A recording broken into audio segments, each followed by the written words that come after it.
Si alguna vez escuchas gritos en el monte Everest, ya es demasiado tarde. Mi mejor amigo, Mac, fue quien me invitó a unirme a su viaje trienal al Everest. Casi dije que no. Por un lado, no tenía $50,000 para gastar en una expedición guiada, permiso de escalada y equipo. Por otro lado, no soy ese tipo de persona. Caminar entre mi apartamento y 7-Eleven fue el alcance de mi actividad física el año pasado. Pero Max se había ofrecido a ayudar a cubrir mi parte del viaje y luego Derek había dicho, con desdén, si puede seguir el ritmo. Sabes que es sálvese quien pueda ahí arriba, ¿verdad? Eso lo había sellado. Los tipos como Derek me han despreciado toda mi vida. Así terminé aquí, en una cama de hospital en Nepal. De los 37 escaladores que llegaron al campo 3, C3, y se quedaron a pasar la noche, soy el único que sobrevivió, y eso fue por pura suerte. Tashi y Sylvia abandonaron C3 2 horas después de llegar allí porque Sylvia tenía síntomas de edema pulmonar por altura, AP. Cuando nadie respondió por radio al día siguiente, Tashi alertó a los rescatistas. Me encontraron a casi 600 metros de donde había caído. Tenía 2 costillas rotas, una pelvis fracturada y una conmoción cerebral, apenas salí adelante. Todos piensan que una avalancha arrastró a los otros escaladores. Estoy aquí para contarles la verdad sobre lo que pasó en el Everest. No son las avalanchas, las grietas o la caída de hielo lo que debes temer. Lenta y cuidadosamente subí a la primera de las 3 escaleras que los Sherpas habían colocado sobre la grieta. Esta fue nuestra tercera rotación a través de la cascada de hielo de Khumbu, un río de hielo salpicado de imponentes seracs de hielo y profundas grietas. Si el clima nos lo permitiera, pasaríamos esta noche en el campamento 2, C2, mañana por la noche en el C3, 5 horas durante la noche en el C4, también conocido como Collado Sur, y luego avanzaríamos hacia la cumbre. Mac estaba 6 metros por delante de mí. Derek nos había adelantado hace 10 minutos, junto con Jack y Sylvie, nuestro guía principal y nuestro guía junior, respectivamente. Jack insistió en que nos quedáramos juntos para poder supervisarnos. Traté de no insistir en el hecho de que estaba ralentizando a todo nuestro equipo. Todos, además de mí, tenían experiencia en altitudes elevadas, incluso si era solo la cima del Kilimanjaro. En ese momento, una ráfaga de viento hizo que la escalera se balanceara debajo de mí y mi crampón derecho casi se resbala. A pesar de que estaba sujeto a la cuerda de seguridad, me imaginé cayendo, mi cuerpo golpeando repetidamente contra las paredes heladas de la grieta hasta que aterricé en un montón roto en el fondo. Vuelve al campamento base, sugirió una cobarde voz interior. Mejor aún, vuelve al aeropuerto de Lukla y lárgate de aquí. Incapaz de contenerme, lancé una mirada hacia abajo y capté un destello de movimiento. Algo grande y pálido se aferraba a las paredes heladas de la grieta, justo debajo de nuestra escalera. Como si sintiera mis ojos sobre él, rápidamente se escabulló fuera de la vista. ¿Qué carajo era? Casi parecía, bueno, como una persona. ¿Estás bien, Theo? Me estremecí y casi me caigo después de todo. Era Tashi, uno de los 2 Sherpas escaladores de nuestro equipo. Tashi se había quedado atrás para seguir nuestro progreso y ayudarnos a navegar por la cascada de hielo. Mientras que el resto de nosotros luchábamos por respirar, los Sherpas no se vieron afectados por la gran altitud. Ellos fueron los verdaderos héroes del Everest, los que navegaron por las rutas más seguras y directas, arreglaron las cuerdas y más cosas. Muchos de los Sherpas también tenían leyendas sobre el Everest, al que llamaban Chomolungma. Creían que la diosa budista, Myolang-Sangma, residía en su cumbre. Un puñado de Sherpas incluso afirmó que fantasmas hambrientos acechaban en la montaña, fantasmas que nunca habían sido humanos. Otros mencionaron las desapariciones de escaladores cuyos cuerpos nunca fueron encontrados. De hecho, había sido difícil encontrar guías Sherpas para nuestra expedición este mes. Sin embargo, Derek no era el tipo de persona que aceptaba un no por respuesta, no cuando podía arrojar una tonelada de dinero al problema. Theo, necesitas volver a bajar. Me di cuenta de que me había congelado en el lugar durante los últimos minutos. ¿Estoy bien? De ninguna manera iba a echarme atrás por algo que pensé que vi. Como si Derek alguna vez me dejara olvidarlo. Me obligué a relajar mi agarre de nudillos blancos en las cuerdas y di un paso cauteloso hacia adelante. Luego otro. Y otro. Mi corazón todavía retumbaba salvajemente en mi pecho, pero sabía que podía llegar a la cima. C2 estaba ubicado al pie de Lhotse Fes. El lado ras dominaba el horizonte, atravesando el aire y desplazando a los picos vecinos. Cuando llegamos a C2, estaba más que a punto de colapsar. Si mi tienda no hubiera sido instalada para mí, me habría tirado al suelo y me habría negado a moverme. Me dirigí directamente hacia él, pasé las otras 80 o más tiendas en C2, me metí en mi saco de dormir y me desmayé. Un extraño crujido me despertó en la oscuridad de la noche. Al principio, supuse que lo había imaginado. El rugido del viento, muy parecido al rugido de las olas, proporcionó una banda sonora relajante y casi me vuelvo a dormir cuando el sonido se repitió. Más fuerte, esta vez. Busqué a tientas mi faro. Múltiples personas se pararon afuera de mi tienda, empujándola desde todos los lados. Pude ver las formas de sus manos deformando la tela de nylon. El miedo arañó mi garganta y me tomó un minuto completo darme cuenta de que tenía que ser Derek jodiéndome. Derek y sus amigos del equipo de Nueva Zelanda. Desde que había comenzado el viaje, había hecho una broma sarcástica tras otra sobre mi falta de experiencia en las alturas. Enfurecido, traté de ponerme de pie, olvidando que todavía estaba parcialmente cerrado en mi saco de dormir. Mierda. Cuando logré salir de mi tienda, todos los demás habían desaparecido. Miré hacia la extensión vacía de nieve y grité, ustedes son unos completos idiotas. Cuando me di la vuelta para volver a entrar, algo me pareció extraño en el suelo debajo de mi tienda. Pero estaba demasiado ansiosa por calentarme de nuevo como para detenerme en ello. No era la primera vez que me preguntaba por qué Mac salía con Derek. Mac era un tipo tranquilo y pensativo que se avergonzaba de su riqueza. Derek era un tipo de fondo fiduciario que siempre tenía que superarte. Déjalo ir, me dije. En 3 días, estarás parado en la cima del Everest. Y me las arreglé para dejarlo ir, al menos hasta que vi a Derek sentado en nuestra carpa comedor. Jack nos había despertado antes del amanecer otra vez, y gracias a la broma juvenil de Derek, había dormido menos de 3 horas. Me acerqué a su mesa. ¿Por qué jodiste con mi tienda anoche? Derek enarcó las cejas. ¿De qué estás hablando? Anoche. Te metiste con mi tienda. No. Yo no lo hice.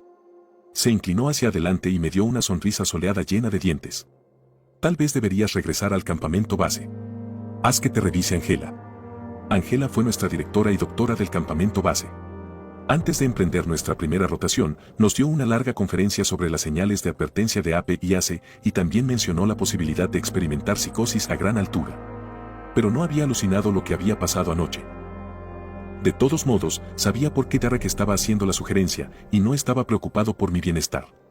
Simplemente no quería que los retrasara. Olvídalo, dije con los dientes apretados, saliendo de la tienda. Su risa me ahuyentó y casi choco con Sylvie, ella hábilmente me rodeó en el último segundo. Lo siento, murmuré, sabiendo que las puntas de mis orejas se estaban poniendo de un rojo brillante. Sylvie de alguna manera se veía aún más hermosa aquí que en el campamento base. Yo no era el único que la había notado. Derek había pasado las 2 primeras semanas de nuestro viaje alardeando ante ella de haber llegado a la cima de Choboyo y Denali, a pesar de su evidente desinterés. Jack dice que es hora de escalar el Outsi, dijo ella, imperturbable, y reunió a todos los demás. Jack comenzó a repasar qué hacer si las válvulas de nuestros botes de oxígeno se congelaban o si nuestras tuberías de oxígeno se aflojaban. Ya había repasado los aspectos básicos del uso de oxígeno embotellado en el campamento base, así que lo desconecté y me quedé mirando el ascenso que teníamos por delante. La cara del Outsi era una pared de hielo azul glacial que se elevaba en pendientes que oscilaban entre los 40 y los 50 grados, con protuberancias ocasionales de 80 grados. Después de pasarlos, era un ascenso simple, empinado hasta C3, que puntuaba la cara. Habíamos evitado deliberadamente contarle a alguien más sobre nuestra apuesta a la cima, por lo que la cola para escalar no fue tan mala como podría haber sido.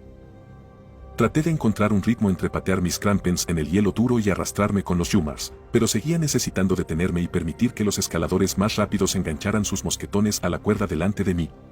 A mitad de la subida, finalmente me di cuenta de lo que me había estado molestando de la noche anterior. No había visto ninguna huella fuera de mi tienda. Ninguno excepto el mío. ¿Podría Derek haber tenido razón? ¿Me había imaginado todo el evento de la misma manera que imaginé ver a un hombre en la grieta? No, no hay manera. Pero la inquietud me invadió como una ola, y no me abandonó incluso después de llegar a C3. La vista desde C3 casi hizo que la subida valiera la pena, nos permitió ver las nubes rodando hacia el CWM occidental, el valle llano y glacial por el que habíamos pasado ayer, y las columnas de humo a la deriva desde la cima del Everest. Tashi y Dorje habían excavado minuciosamente pequeñas terrazas para que descansaran nuestras tiendas. Habían elegido un lugar muy por encima de las tiendas de campaña de los otros equipos, lo que significaba que mañana tendríamos una ventaja en la escalada. De todos modos, no había muchos otros equipos aquí, solo 3, otro estadounidense, el canadiense y el equipo de Nueva Zelanda. A 23.950 pies sobre el nivel del mar, las acciones más simples, desde atar mis crampons hasta levantar mi botella de agua, se volvieron inmensamente difíciles, como si alguien hubiera atado pesas muy pesadas a mis extremidades.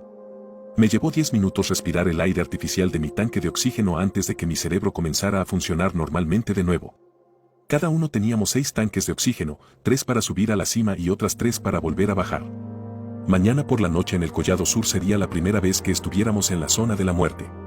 Se llamó así porque a esa altura, el cuerpo humano ya no podía aclimatarse a la falta de oxígeno, nuestras células comenzarían a morir por falta de oxígeno.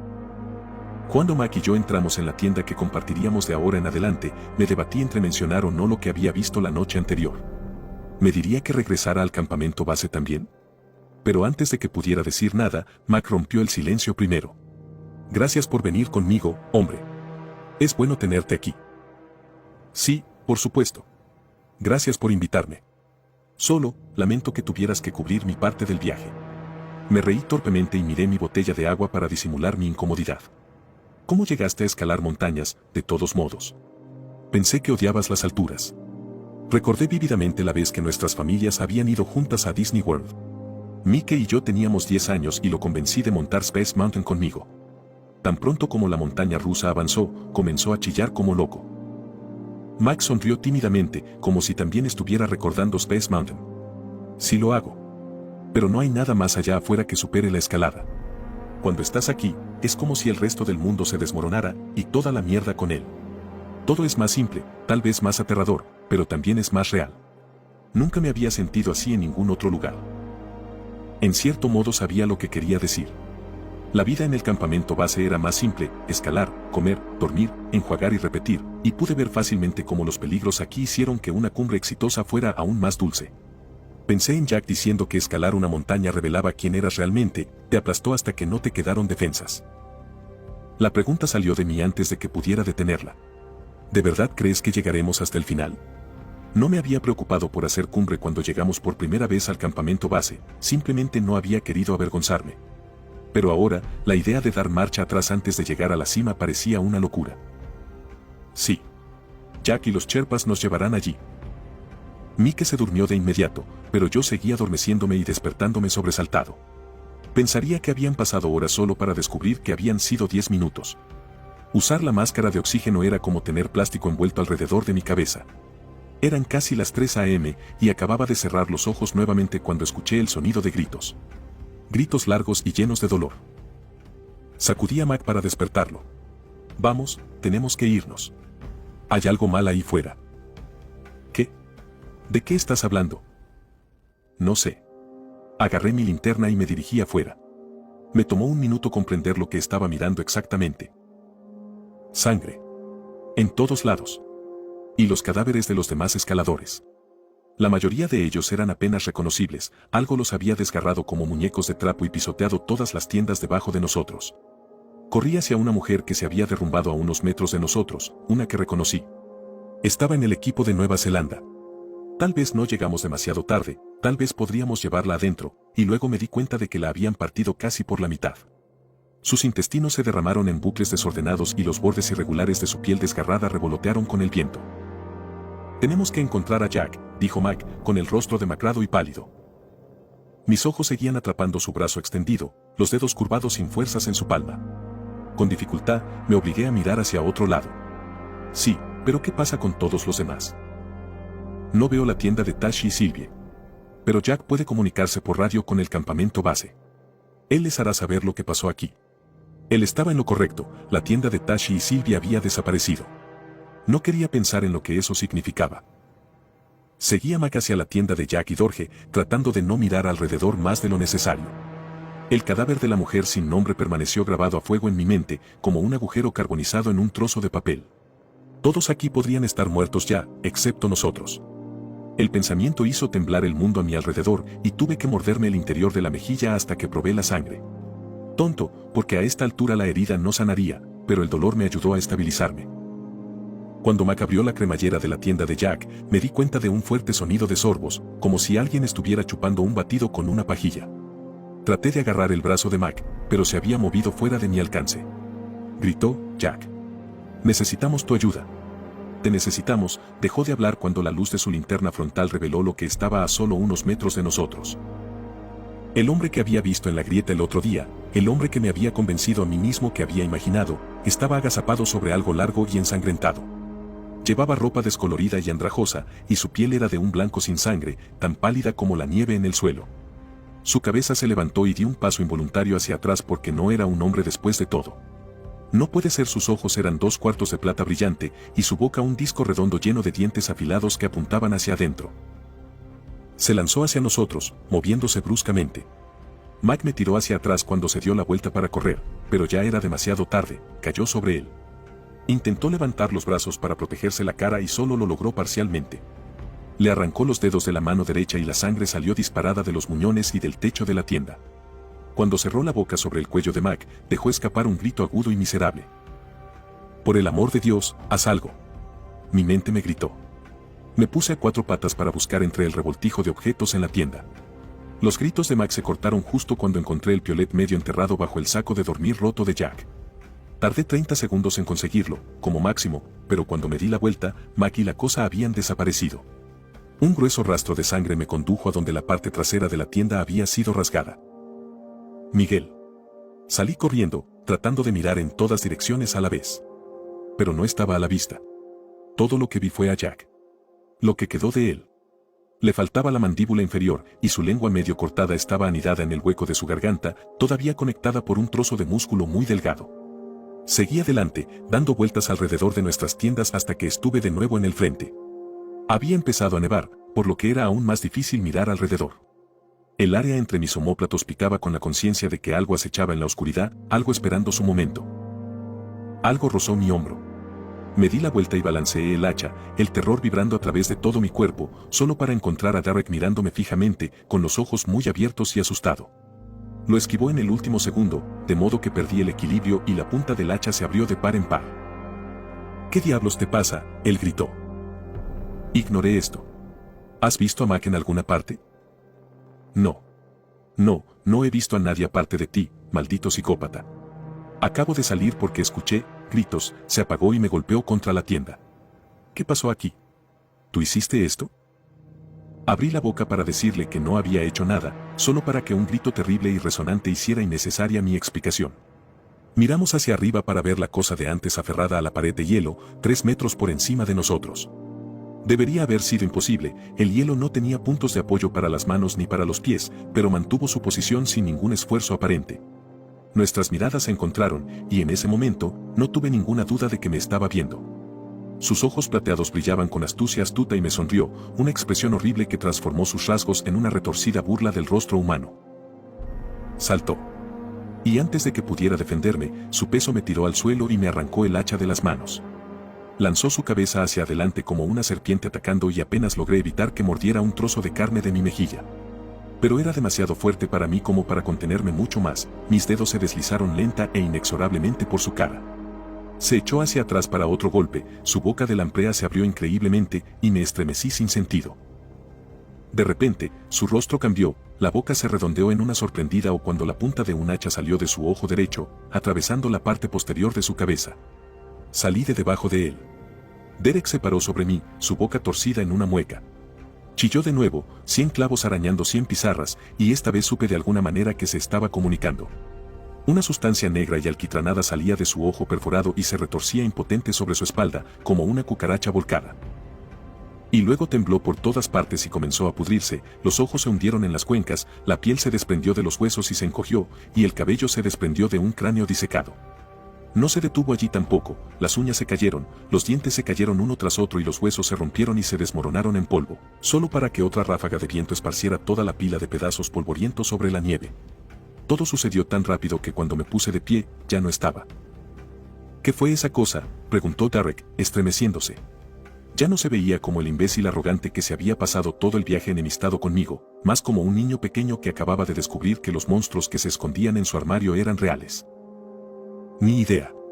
Pero tenemos que salir de aquí. Ahora».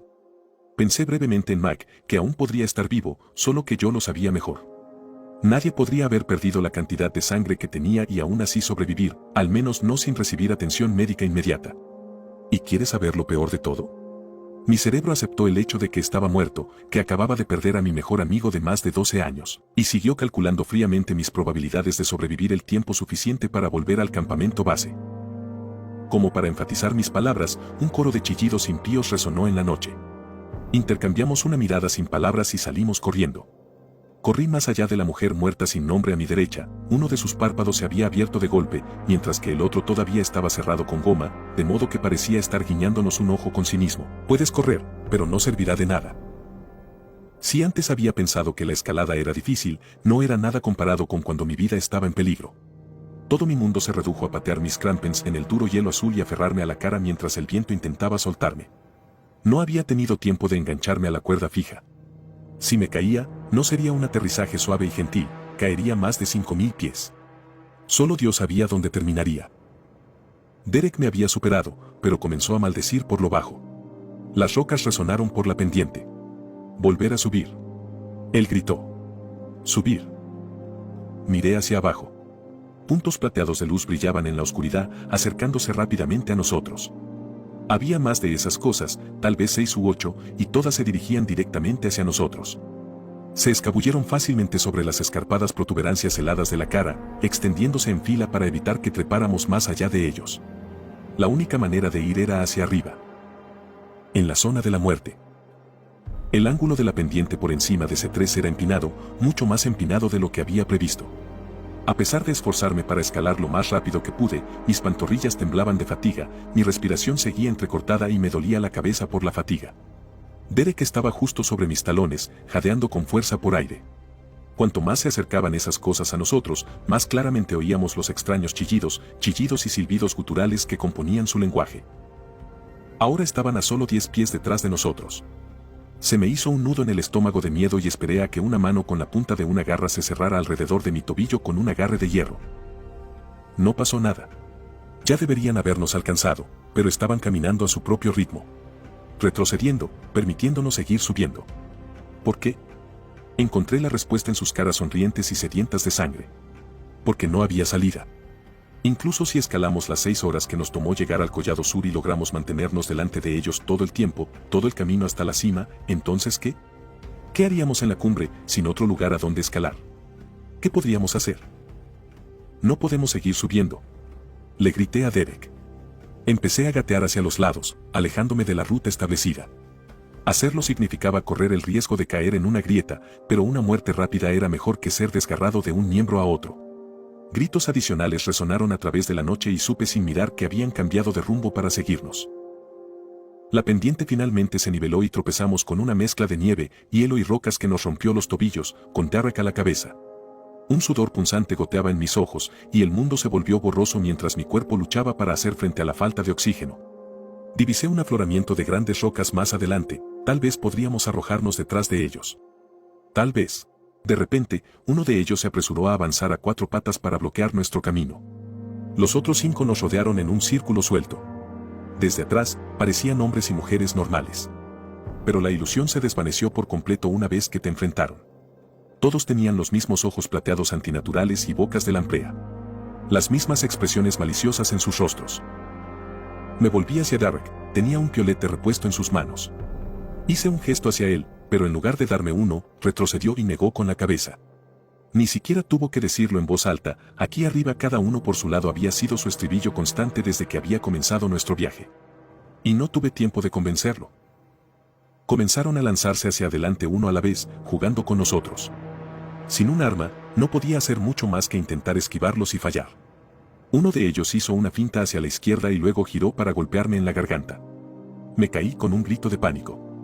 Cuando tentativamente toqué mi garganta, sentí un colgajo suelto de piel que colgaba casi hasta mi pecho. Me tambaleé hacia atrás justo a tiempo para ver a Derek golpear con sus 2 hachas a otro. Pasó por debajo tan suavemente como si hubieran ensayado este movimiento miles de veces y atrapó la cabeza del hacha sin siquiera intentarlo. Su otro brazo salió disparado, a la velocidad del rayo, y le abrió el estómago. Derek gritó y se derrumbó, ambos brazos cruzados sobre sí mismo de manera protectora.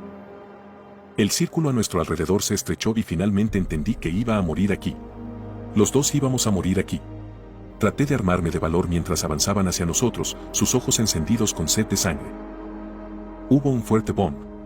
Desde lo alto de nosotros. Las cosas se detuvieron, sus expresiones de repente se volvieron cautelosas. Mi cerebro privado de oxígeno no entendió lo que estaba pasando al principio, no hasta que la nieve comenzó a moverse bajo mis pies. Me tambaleé hacia Derek y traté de levantarlo. Estaba acostado boca abajo, y su sangre había empapado la nieve debajo de él. Tuve el tiempo justo para decir su nombre antes de que una enorme ola de nieve nos arrojara hacia adelante. Caí de cabeza, ya no era capaz de saber qué camino era hacia arriba o hacia abajo cuando el suelo nevado y el cielo estrellado se convirtieron en un borrón incomprensible. Apenas logré mantener mi agarre sobre Derek mientras la nieve nos arrastraba cuesta abajo. Algo afilado y duro detuvo abruptamente nuestra caída, golpeando mi costado derecho con una fuerza dolorosa. Una roca el cuerpo de Derek me sujetó contra él, atrapándome en el lugar. Grité, lo que hizo que mi costado me doliera aún más, y tuve que morderme el labio para detener los gemidos que querían escapar de mi garganta. Toda la prueba duró solo unos 40 segundos, pero la nieve nos había enterrado a nosotros y a esas otras cosas profundamente a su alcance. Todo estaba completamente oscuro. ¿A qué distancia de la superficie estábamos? ¿6 pulgadas o 6 pies? No lo sabía, y me dolía respirar. Tenía que actuar antes de que fuera demasiado tarde, antes de que el hielo se asentara e impidiera todo movimiento posterior. Aparté la nieve de nuestras narices y bocas para crear una bolsa de aire. Tenía que estar agradecido por la roca ahora porque probablemente había impedido que fuéramos enterrados aún más profundo. Pero, ¿cuánto tiempo duraría nuestro suministro de aire? El tiempo perdió todo significado. Minutos, tal vez incluso horas, pasaron arrastrándose. Traté de mantener la calma, porque entrar en pánico solo desperdiciaría nuestro limitado suministro de aire, pero era difícil pensar en cosas que nunca volvería a tener la oportunidad de hacer: visitar a mis padres, salir con mis amigos, volver a la escuela para terminar mi maestría. No quería morir aquí. No quería morir en absoluto. Pero iba a hacerlo, y pronto, si no decidía qué hacer en los próximos segundos. Me obligué a acercarme a Derek. Su piel estaba fría bajo las yemas de mis dedos, su pulso filudo y débil, pero aún respiraba de alguna manera. Podría intentar, y muy probablemente fallar, encontrar una salida para los dos. Oh. Tragué saliva. Las yemas de mis dedos patinaron sobre su espalda, y por un momento de infarto pensé que se había desprendido y perdido para siempre, al igual que el mío, pero estaba allí, abollado en un lado, pero allí. Su bote de oxígeno. Derek luchó débilmente cuando comencé a quitarle la máscara. ¿Qué estás haciendo?, balbuceó, su voz ronca. Trató de alejarme a golpes, pero ninguno de los dos podía moverse mucho debido a la inmensa presión del peso de la nieve. Y Derek había perdido mucha sangre. No respondí, no tenía aliento para hacerlo. Moviéndome lo más rápido que pude, coloqué mi propia máscara en el recipiente y respiré profundamente el aire artificial metálico. Hacía tanto frío que me dolía la garganta al respirarlo, y nunca había sentido nada mejor en mi vida. Hice lo mejor que pude para ignorar a Derek mientras intentaba en vano quitarme su bote de oxígeno. Como dejó de respirar. Como un estertor asfixiante salió de su garganta. No podría haber hecho nada por él. Ambos habríamos muerto. Era sálvese quien pueda aquí arriba. Espero que el video te haya gustado, y de ser así, no olvides dejar tu like y suscribirte. Te ha hablado el Solo, y esto ha sido El Abismo.